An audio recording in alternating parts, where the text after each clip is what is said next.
அன்பார்ந்த சகோதர சகோதரிகளுக்கு அஸ்ஸலாமு அலைக்கும் வரஹ்மத்துல்லாஹி வபரகாத்துஹு.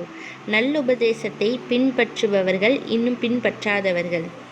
فَإِمَّا يَأْتِيَنَّكُم مِّنِّي هُدًى فَمَنِ اتَّبَعَ هُدَايَ فَلَا يَضِلُّ وَلَا يَشْقَى وَمَنْ أَعْرَضَ عَنْ ذِكْرِي فَإِنَّ لَهُ مَعِيشَةً லன்கன் வனஹ்ஷுருஹு யௌமல் கியாமத்தி அஅமா.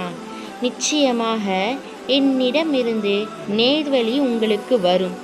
ஆகவே என்னுடைய நேர்வழியை எவர் பின்பற்றுகிறாரோ அவர் வழி தவற மாட்டார், துர்பாக்கியமானவனாக ஆகவும் மாட்டார். மேலும் எவன் என்னுடைய நல்லுபதேசத்தை புறக்கணிக்கின்றாரோ நிச்சயமாக அவருக்கு நெருக்கடியான வாழ்க்கையே இருக்கிறது. மேலும் மறுமை நாளில் நாம் அவனை குருடனாகவே எழுப்புவோம் என்று கூறுகிறார்கள். அல் குர்ஆன் வசனம் 20, அல் குர்ஆன் அத்தியாயம் 20 வசனம் 123 124.